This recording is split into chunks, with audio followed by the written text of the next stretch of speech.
Hello students, आज हम करेंगे इंग्लिश एनसीईआरटी 12th क्लास की बुक फ्लेमिंगो की पोइम माय मदर एट 66, जिसको किसने लिखा है? इंडियन राइटर कमला दास ने। उन्होंने इस पोइम के अंदर में क्या बताया? इस कविता में पोइटेस एक निजी अनुभव का वर्णन करती है। इसके अंदर क्या है? निजी अनुभव का वर्णन करती है। इसके द्वारा हम मानवीय संबंधों का एक साधारण विरोधाभास व्यक्त करती है। इसके अंदर क्या भी कॉन्ट्राडिक्टरी सिचुएशन को बताती है। कौन? पोइटेस हमें। इस बार हम किसी के प्रति गहरी सहानुभूति अनुभव करते हैं कि किंतु हम इसे उपयुक्त ढंग से व्यक्त नहीं कर पाते। यानी कि क्या हम सहानुभूति तो दिखाते हैं पर उसको क्या हम व्यक्त नहीं कर पाते हैं। शुक्रवार की क्या थी? प्रातः थी, यानी कि क्या? फ्राइडे मॉर्निंग थी। पोइटेस अपने माता पिता के घर से कोचीन के हवाई अड्डे को जा रही थी। वो क्या भी अपने माता पिता के साथ कहाँ जा रही थी? माता पिता के घर से कोचीन के हवाई अड्डे जा रही थी। उसकी माँ कार में उसके बगल में बैठी हुई थी। माँ की आयु तब 66 वर्ष की थी। उसकी माँ की आयु कितनी थी? 66 ईयर थी। जाते हुए पोइटेस ने माँ की तरफ देखने के लिए सिर घुमाया। उसने देखा कि माँ ऊँग रही थी और उसका मुंह खुला हुआ था। उसका चेहरा उतना ही पीला था जितना किसी मृत व्यक्ति का था। जब वो अपने क्या में माँ को देखती तो उसका चेहरा किसकी तरह लगता है? मृत व्यक्ति की तरह लगता है।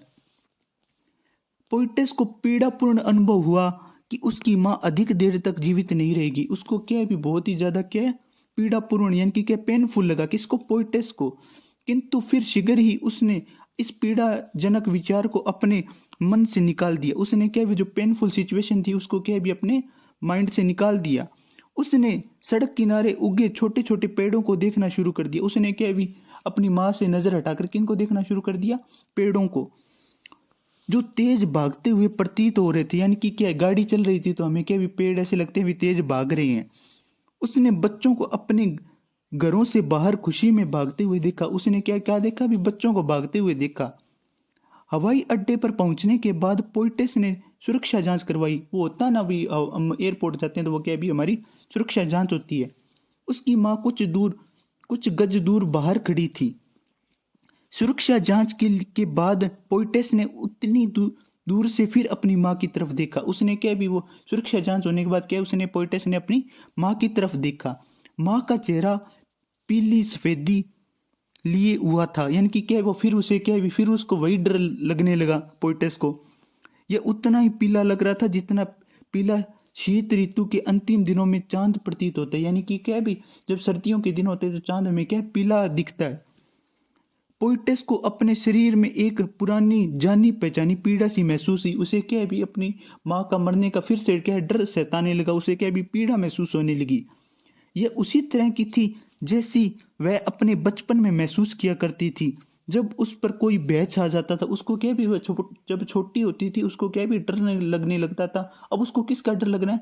अपनी माँ को खो जाने का डर लग रहा है। किसको? पोइटेस को। फिर भी उसने अपनी माँ से कोई शब्द न कहा। उसने क्या भी जो भी पीड़ा थी उसने क्या अपने मन के अंदर ही दबा ली। केवल जो बात उसने कही थी, अम्मी तुम्हें फिर दोबारा जल्दी मिलूंगी। वो कहती है भी अम्मी मैं अब तो जा रही हूँ, क्या फिर तुम्हें दोबारा मिलूंगी। केवल एक काम जो पोइटेस ने किया वह यह था कि वह मुस्कुराती रही और मुस्कुराती रही। यानी कि क्या वो मुस्कुराती रही ताकि क्या उसकी माँ को उसका क्या जो पेनफुल सिचुएशन उसके अंदर चल रही है उसका पता ना चले। और इसी के साथ क्या ये पोएम खत्म हो जाती है। Thank you.